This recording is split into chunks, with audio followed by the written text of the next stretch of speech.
todo mundo quiere y necesita esperanza. La esperanza, como dijimos, tiene un nombre y ese nombre es Jesús. Y esta semana estamos celebrando la base, la razón de toda la esperanza que tenemos. Y obviamente estoy hablando de la Navidad. Y quiero llevarte hoy a un pasaje, a lo mejor yo creo que es mi pasaje favorito en toda la Biblia. Es unos versículos en Filipenses 2 que nos enseña por qué la Navidad y la venida de Jesucristo es la razón, la base de toda nuestra esperanza. A veces perdemos la esperanza y nos preguntamos, bueno, ¿cómo recuperarla? Y yo quiero enseñarte cómo. Y quizá tú preguntas, bueno, ¿cómo es posible que algo que sucedió hace casi 2000 años en un establo, en un pueblito en Palestina, en el Medio Oriente, o quizá en una cueva, no sabemos exactamente dónde sucedió esto, ¿cómo puede ser eso relevante para mi vida hoy en día? ¿Cómo puede eso tener algo que ver conmigo en este momento de mi vida? Pues de eso te quiero hablar hoy. La relevancia de la Navidad. ¿Por qué es relevante? La relevancia de la Navidad es que Dios vino a este mundo. Dios invadió esta tierra y Jesucristo es Dios. Y cuando Él vino, significa que Dios mismo vino a este mundo. A veces pensamos en un Dios más allá del sol, como dice una canción, pero está hablando de un Dios que atravesó esa distancia y vino y se acercó a nosotros. Y en este pasaje en Filipenses 2, a partir del verso 5, encontramos unas verdades que nos enseñan tanto acerca de Cristo y nos dan la razón de la esperanza en la Navidad y siempre. El verso 5 y 6 dice lo siguiente: la actitud que ustedes deben tener es como la de Cristo Jesús, quien, siendo por naturaleza Dios, no consideró el ser igual a Dios como algo a que aferrarse. Hay otra versión, la versión de Phillips en inglés, que dice que Él siempre ha sido Dios por naturaleza. Hablando de Jesucristo, y Jesucristo es Dios y Dios invadió este planeta, vino a nosotros. Y el texto que acabamos de leer ahí en la versión de Phillips dice que Él siempre ha sido Dios. Hay algunas personas que piensan que Jesucristo comenzó a existir cuando nació esa noche en Belén, pero la verdad es que Cristo siempre ha existido. Siempre ha existido. Él existió aún antes de la misma creación de este mundo. Y eso es un concepto que los teólogos llaman la preeminencia de Jesucristo. Y lo encontramos en Colosenses capítulo 1, versos 15 en adelante. Dice: Cristo es la imagen misma del Dios invisible. Y existe desde antes que Dios comenzara la creación. Cristo mismo es el creador de cuanto existe en los cielos y en la tierra, de lo visible y de lo invisible, de todos los seres que tienen poder, autoridad y dominio. Todo fue creado por medio de Él y para Él. Cristo, verso 17, Cristo ya existía antes de todas las cosas, y por su poder todas las cosas subsisten. Pues abre ese pasaje diciendo que Él es la imagen de Dios. Él es la imagen de Dios, y para mucha gente, aquí me incluyo, es muy difícil entender como un concepto medio vago, un poco nebuloso, de un Dios que existe más allá del sol y en algún lugar. Pero cuando vemos a Dios mismo hecho carne, en la forma de Jesucristo, bueno, podemos entender eso, podemos imaginar cómo es Dios. Y cuando Cristo dijo: el que me ha visto a mí, ha visto al Padre, empezamos a entender que podemos conocer a Dios el Padre cuando conocemos a Jesucristo, y para eso Él vino a este mundo. Y ahora, si Él realmente es Dios, y lo es, y vino a este mundo, Dios vino a este mundo, entonces la Navidad es el evento, el suceso más relevante en la historia del mundo, porque Dios vino a esta tierra. Esa es la relevancia de la Navidad. Ahora, este pasaje sigue adelante y encontramos ahora sí también la realidad de la Navidad, que no solo Dios vino a este mundo, sino que Jesucristo, Dios, se hizo hombre. El verso 7 de Filipenses 2 dice así: por el contrario, se rebajó voluntariamente, tomando la naturaleza de siervo y haciéndose semejante a los seres humanos. Ahora, la realidad de la Navidad es que Jesucristo era un hombre real, con huesos y piel y carne y cabello y sangre y ojo. O sea, era una persona real. No fue un mito, no fue algo que inventaron, sino que era una persona tan real como tú, como yo, y vino a esta tierra, a este planeta, se hizo hombre, se vistió de carne, se hizo uno de nosotros. Ahora, ¿por qué hacer eso? ¿Por qué vino a este mundo? Bueno, porque quería comunicarse con nosotros. Y esto es lo que los teólogos ahora se llaman la encarnación, que Dios se vistió de carne y vino y habitó entre nosotros. La encarnación, vino a este mundo, se vistió de carne humana, se hizo hombre como nosotros. Ahora, ¿cómo era Jesucristo como nosotros? Bueno, hay muchas cosas que podemos aprender de la Biblia. Dice que Él nació como nosotros, como tú, como yo, nació, bueno, sí, de la Virgen María, pero nació, hubo un parto pero imagínate, la historia o la esperanza de la humanidad descansaba sobre este bebé frágil, este infante, y toda la esperanza. Y puedo imaginarme esa noche los ángeles pensando, bueno, ¿qué es lo que el Padre quiere lograr? O sea, ¿cómo poner toda la esperanza, todo sobre este bebé? Pero Dios sabía por qué y nació como nosotros. No hubo la gran entrada, la escena tremenda. No, simplemente vino una noche en un establo en Belén a una jovencita y vino ahí, y no dejó de ser Dios cuando se hizo hombre. Siempre fue 100% Dios y 100% hombre, totalmente Dios y totalmente humano también. Entonces nació como nosotros, y la Biblia también dice que Él creció como nosotros. Era un ser humano como nosotros, creció como nosotros, tuvo sus momentos de desarrollo físico. La Biblia habla de cómo iba creciendo y cómo se llevaba con sus papás y todo eso. Y la gente lo conocía a Jesucristo como el carpintero de Nazaret, el hijo según ellos, de José, el carpintero, y un judío en Palestina. Así la gente lo conocía. Y también dice la Biblia que no solo nació y creció como nosotros, sino que también la Biblia dice que fue tentado como nosotros, que Él experimentó las mismas presiones, las mismas tentaciones que tú y yo enfrentamos. Él conoció todo eso, los impulsos, los malos deseos, la lucha que Él tenía, y en todo esto Él enfrentó, pero nunca pecó, pero conoció. Y es importante eso, porque cuando entendemos que Cristo enfrentó eso, significa que Él sabe cómo se siente y nos entiende. Fue tentado como nosotros. Y también la Biblia dice que Cristo sufrió como nosotros. Nació como nosotros, creció, fue tentado y también sufrió como nosotros.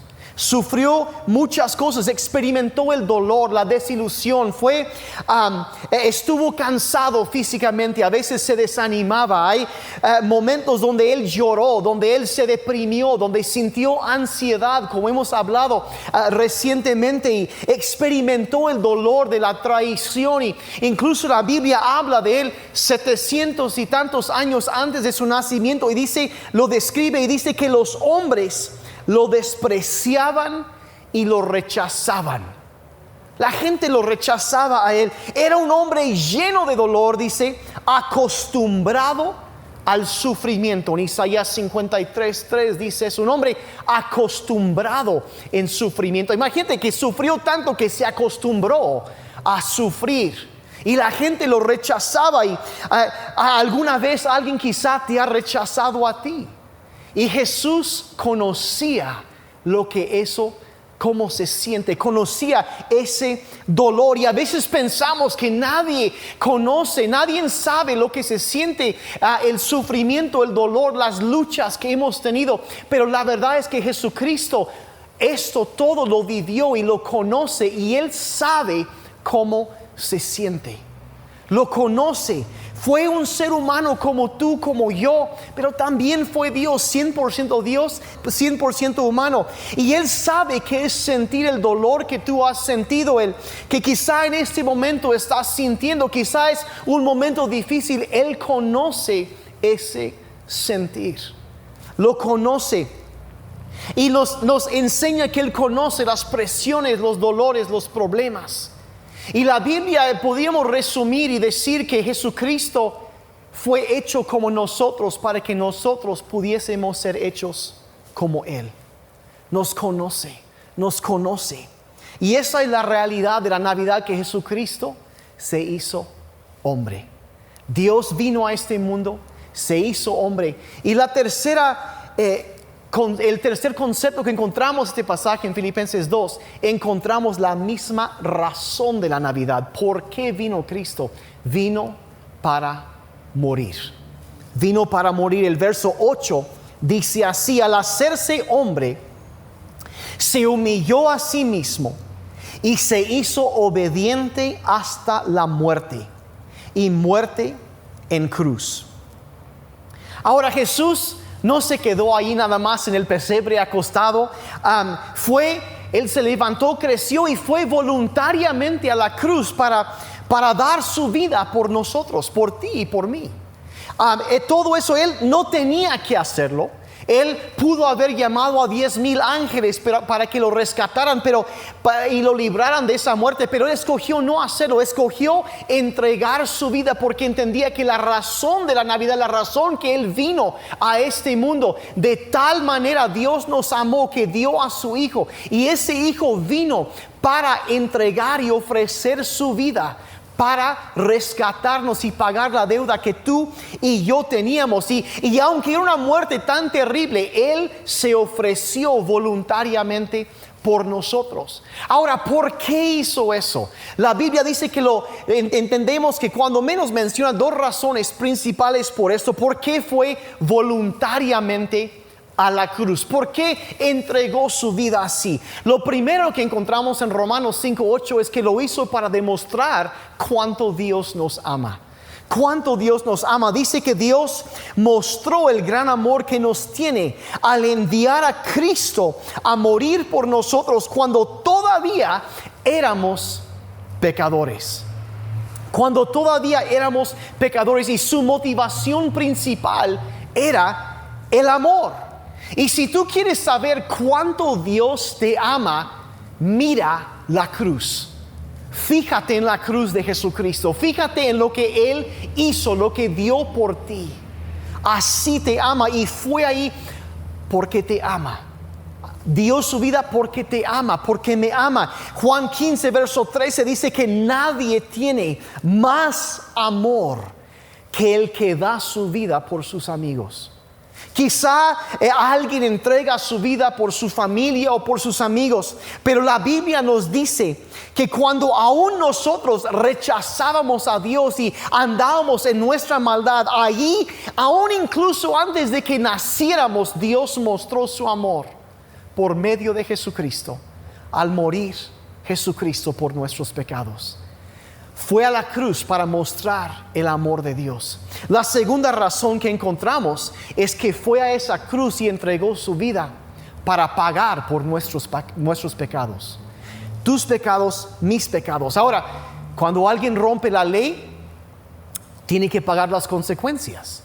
Y cuando uno rompe una ley terrenal, hay consecuencias terrenales. Y cuando uno rompe la ley de Dios, hay consecuencias eternas.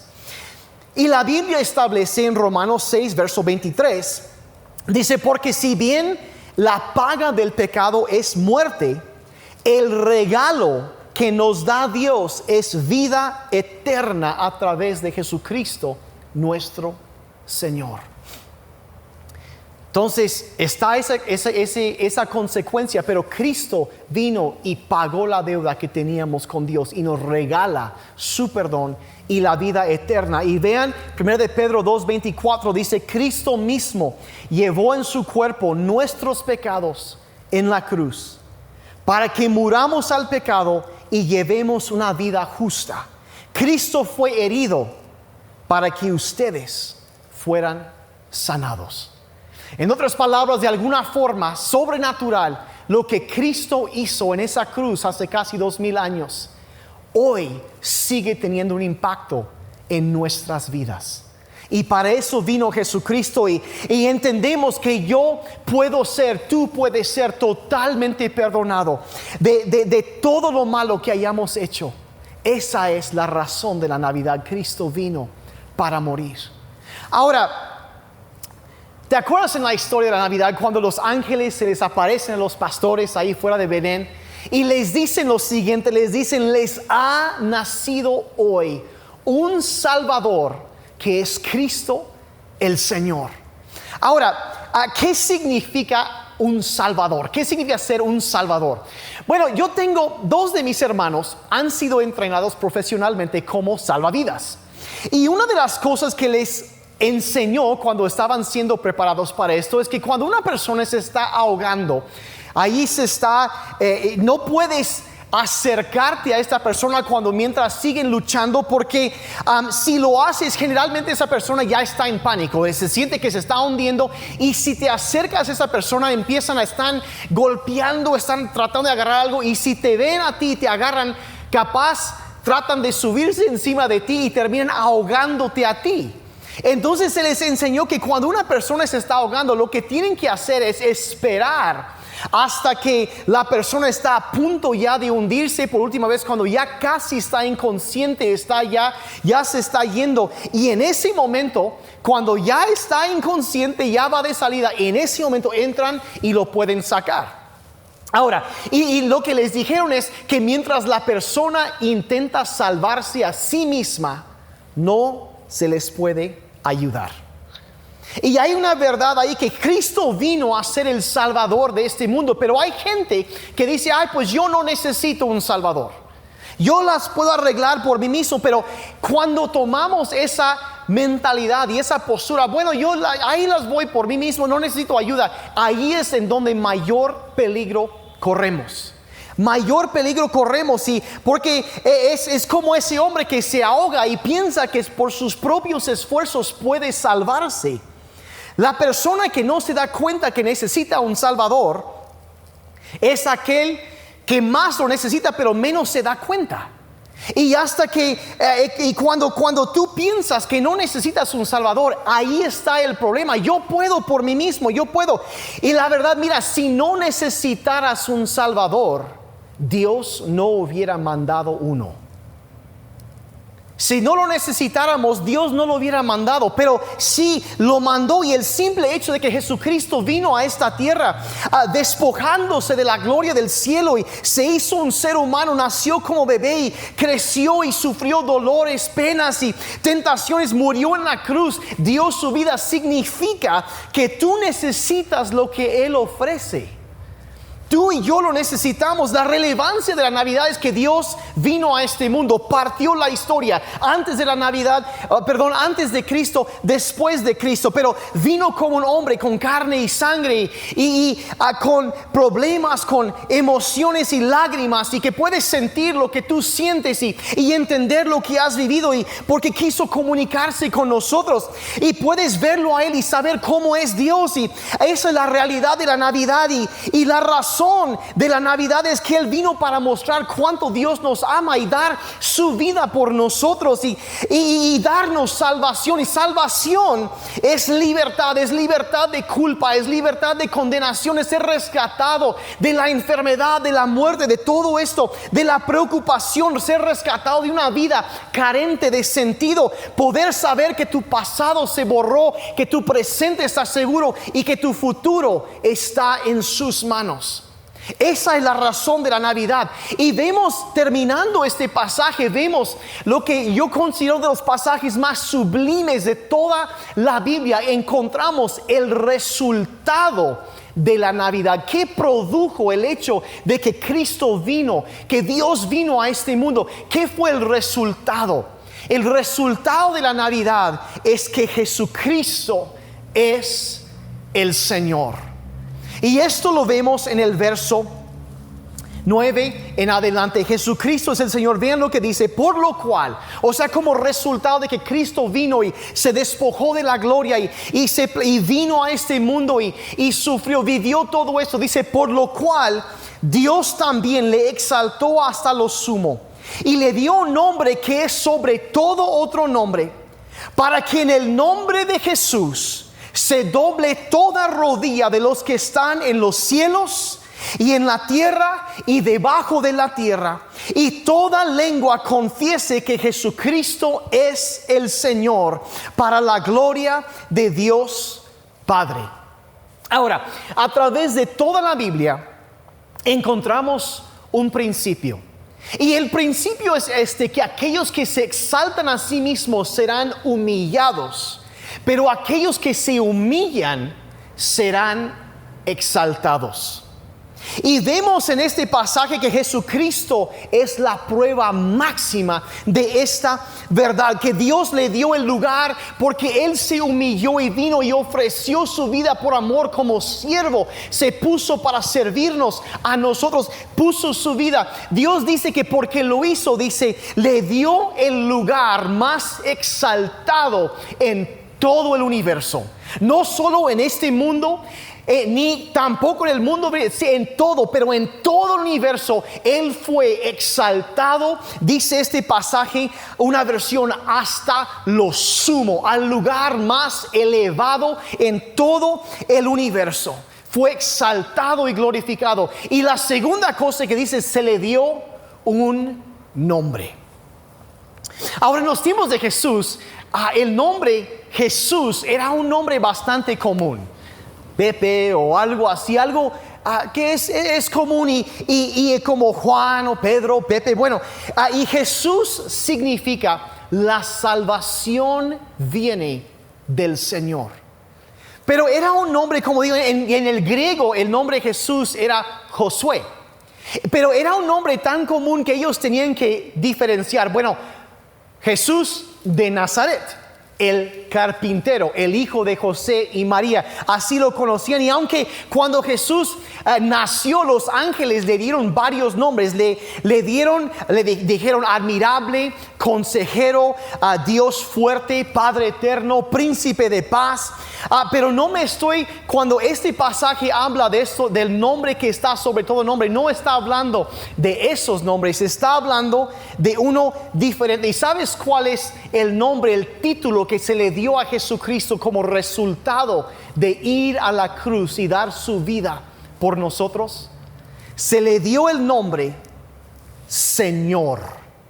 Jesús es Señor. Y esa palabra Señor hoy en día para mucha gente es mal entendida. No saben exactamente qué significaba en ese entonces. Simplemente, pues mira ese señor que va caminando en la calle. En ese entonces significaba algo. Era kairos, kurios en griego. Y significa maestro, significa gobernante, soberano, rey, el emperador. Y en el Nuevo Testamento se usa este título Señor para Jesucristo más de 600 veces. Para entenderlo bien, en el Imperio Romano se le daba al emperador llamado el César, le adoraban como si fuera un dios. Y a él se le daba el título también de Señor. Y cuando entonces decían César es Señor. Y cuando la gente en el Imperio Romano se saludaba en la calle, llegó a ser una prueba de lealtad entre ellos decir eso: César es el Señor. Se saludaban y decían eso en la calle: César es Señor. Pero cuando los cristianos respondían, decían: Jesús es Señor. Jesús es Señor. Y debido a eso, muchos cristianos murieron. Los mataron porque osaron decir que alguien más era el soberano. Y eso es lo que significa decir Jesús es el Señor. Decir que Jesús es el Señor es reconocer, es decir, yo reconozco que Él es Dios. Reconozco que es Dios, que es más que solo un hombre o solo un profeta. Realmente es Dios, es el Señor. Y es una prueba de mi entrega a Él. Decir que Jesús es Señor también es que yo creo que todo está bajo su control porque Él es soberano. Él está en control y como Él es Dios y Dios tiene todo bajo su control, entonces Jesús tiene todo bajo su control. Y decir Jesús es Señor es algo que me anima y me fortalece. Y aunque las cosas se vean mal, Jesús es Señor y todo lo tiene bajo control. Quizá no entiendo todo lo que está pasando, pero Él es el Señor. Y reconozco que mi vida está en sus manos. Nada se escapa de su vista ni de su poder. Jesús es el Señor. Él es el Señor. Y decir que Jesús es el Señor significa que yo puedo decir que yo no sé qué trae el año nuevo, pero sí sé quién trae el año nuevo. Jesús es el Señor. Y decir que Jesús es Señor también es decir, yo le entrego toda mi vida.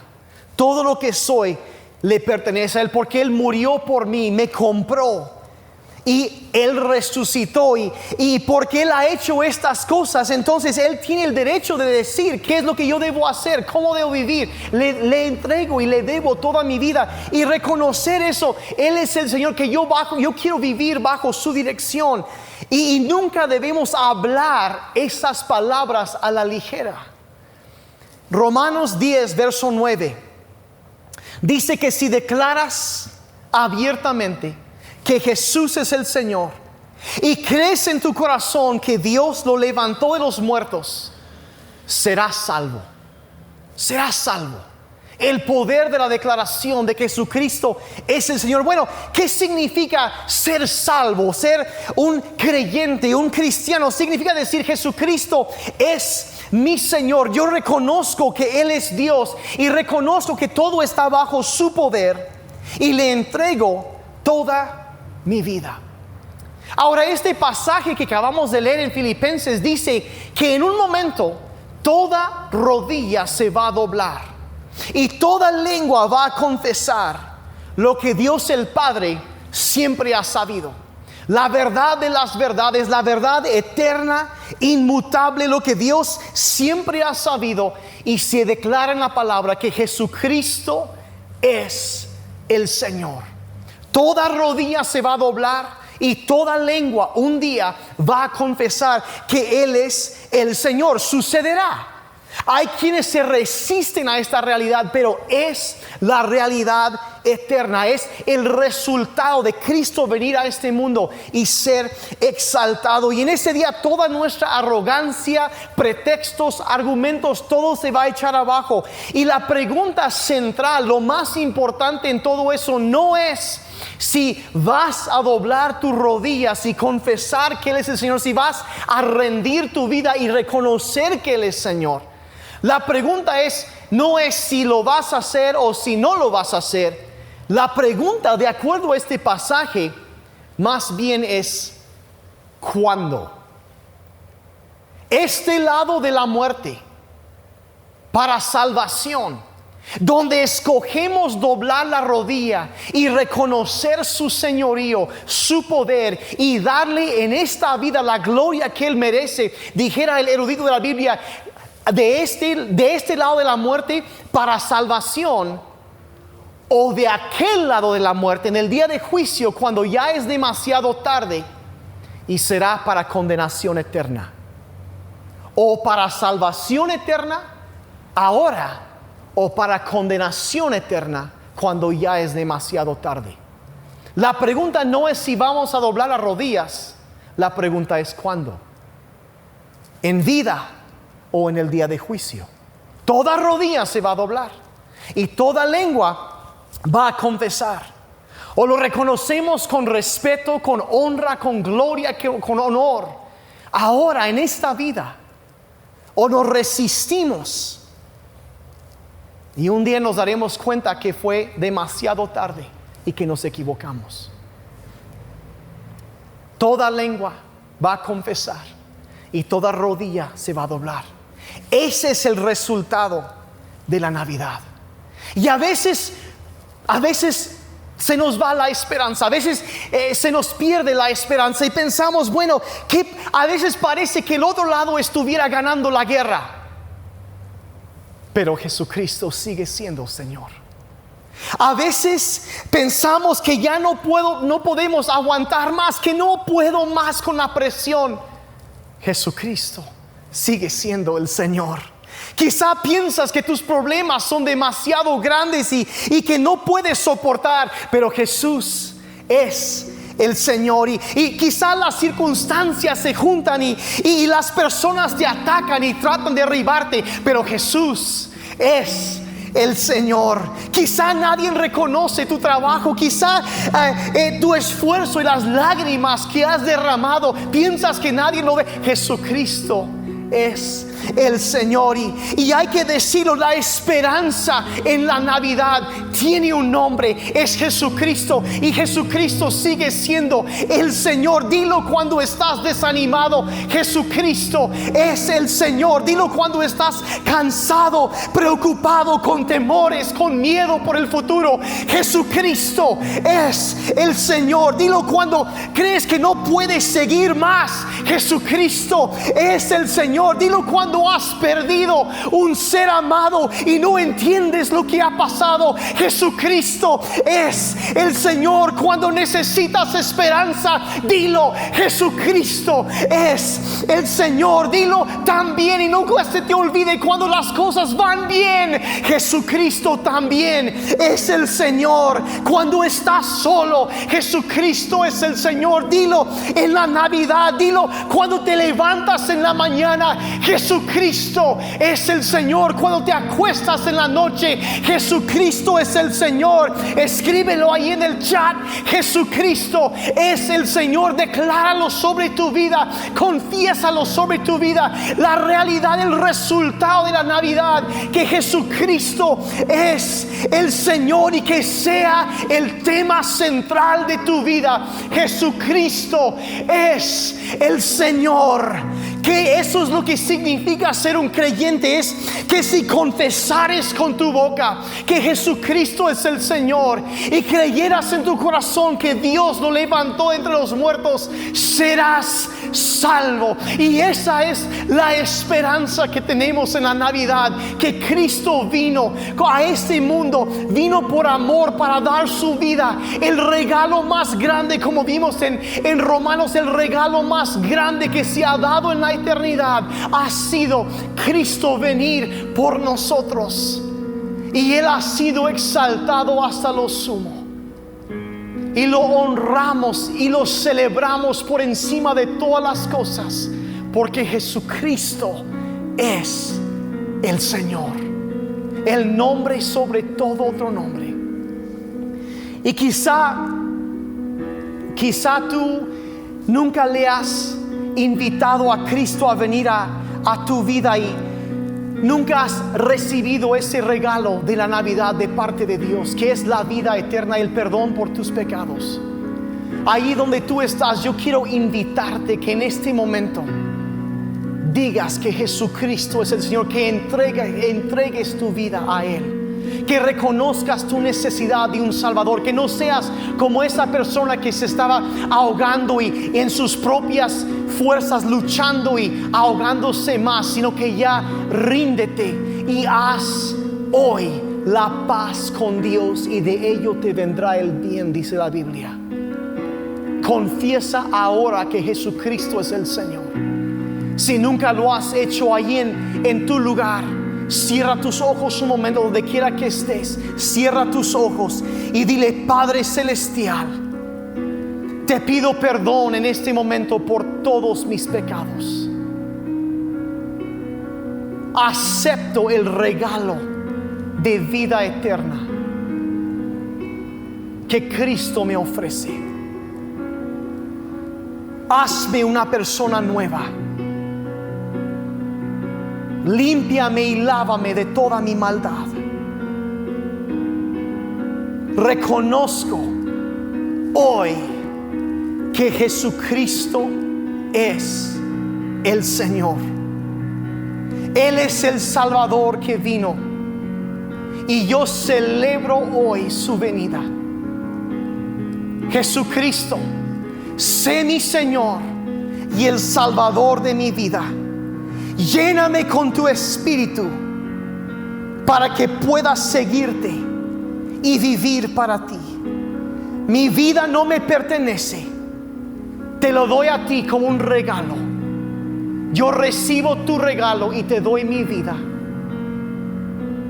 Gracias por la vida nueva, gracias por la Navidad, y gracias porque tú eres Señor. En el nombre de Jesús. Amén. Amén. Si tú oraste eso por primera vez, háznoslo saber ahí en el chat. Queremos estar en contacto contigo. Y yo quiero agradecerte por ser parte de City Church, por conectarte. Y quiero desearte una feliz Navidad. Los amamos como no pueden imaginar. Y esperamos que este año entrante va a ser algo grande, maravilloso. Y vamos a ver que Jesucristo sigue siendo Señor. Nos estamos viendo.